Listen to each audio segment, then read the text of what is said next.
everyone? Tyler King here with the Denver Gazette after Colorado's 31-26 season-opening win here to kick off the 2024 campaign at Folsom Field. Colorado gets the win over FCS.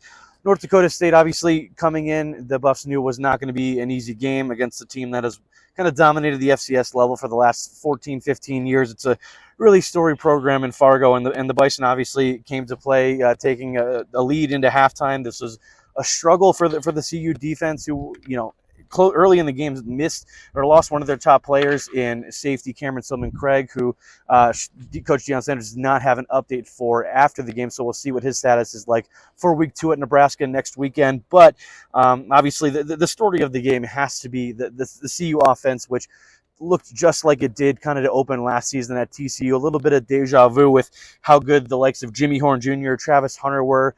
Obviously Shedeur Sanders throws for close to 450 yards and 4 touchdowns. Just a spectacular performance by the offense, specifically in that first half when they're just scoring at will with these long passing plays from Shedeur to guys like Jimmy Horn and Travis Hunter. Like I said, even LaJohntay Wester got involved a little bit. Just like the perfect start for the CU offense, even if it didn't end perfectly with some of the drive stalling out there in the second half. But you got to be encouraged if you're CU offensively. Although on the flip side, defensively as well, they did make some adjustments that second half in the second half. Travis Hunter mentioned post game that the defense got pretty reamed out, at halftime after giving up 20 points to North Dakota State. It's typically a run heavy team for North Dakota State, but they were throwing the ball at will. It seemed like everybody in the CU secondary was just kind of out of sorts for the majority of the first half. Guys running open downfield, and it led to plenty of big plays. You got to give credit to North Dakota State quarterback Cam Miller. He had 81 yards on the ground to go with, close to 300 in the air. He only had 4 incompletions on the night. It was pretty impressive performance, and they honestly came within just a couple yards of winning this one. The Hail Mary on the final play of the game was 4 or 5 yards short of the end zone. So, CU avoids an upset at home. Just getting a win is a big thing for them in week 1, when obviously there was plenty of more roster turnover this offseason, especially on both sides of the D-line and in the offensive line up front. And I think both those units specifically had good moments and bad moments.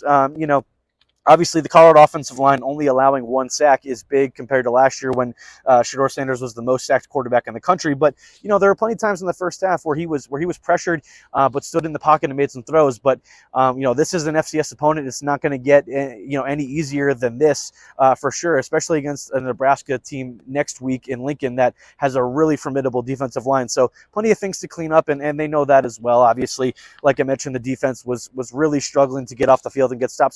Some dumb penalties as well. Shiloh Sanders had a personal foul on a 3rd down. There was an offsides on an incompletion on 3rd down that kept some North Dakota State drives alive. So, like I said, plenty to clean up with a bunch of brand new players, a couple dozen new players in again as well. But, the stars were the stars, and that's the big story. Shedeur Sanders and Travis Hunter, Coach Prime has talked about those guys being potential top 5 picks, maybe even 1 and 2 in next year's NFL draft. And those guys sure looked, as advertised. We always hear about Travis Hunter's abilities as a corner, and he didn't really get targeted too much tonight. It didn't seem like he only had 3 tackles in the game.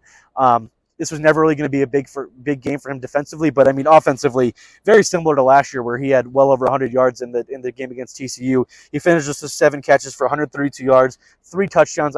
Each one better than the last. He catches the first and the last touchdown for CU tonight. First one, a quick little hitch, makes one or two guys miss, and he's gone. Burns for a 41-yard touchdown. The second one came in the 3rd quarter where Shedeur Sanders just kind of fires a bullet to the back of the end zone, and he readjusts and gets his defender to go the wrong way, and he hauls it in for a touchdown. And then the final one, it's the top play on SportsCenter tonight for a reason. Just over in the corner of the end zone here, he's got a guy draped all over him. The throw by Shedeur Sanders isn't perfectly on target, but it doesn't matter with Travis Hunter. Those two guys have some insane chemistry. They've been playing together for this is their 3rd season now, obviously dating back to their 1 year together at Jackson State. These guys are truly special talents, and they're going to be capable of getting the CU team to wins, not just tonight, but later down the season. It's kind of, the story is going to be what we expected going into the year. It's about the other guys on the roster. It's about the other guys, besides Shedeur and Travis and some of the other high profile guys that we've talked about.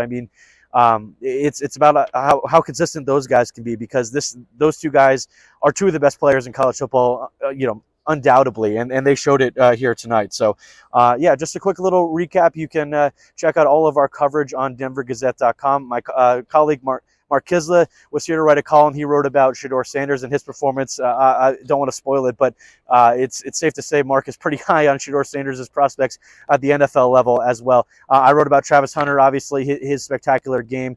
And you can find another story from me in Saturday's Denver Gazette. I'll be writing a little bit about the defense and the second half turnaround they had. So, stay tuned for all of our coverage. Mark will be in Austin for the Colorado State season opener against Texas on Saturday afternoon. So stay tuned for a column from that game as well.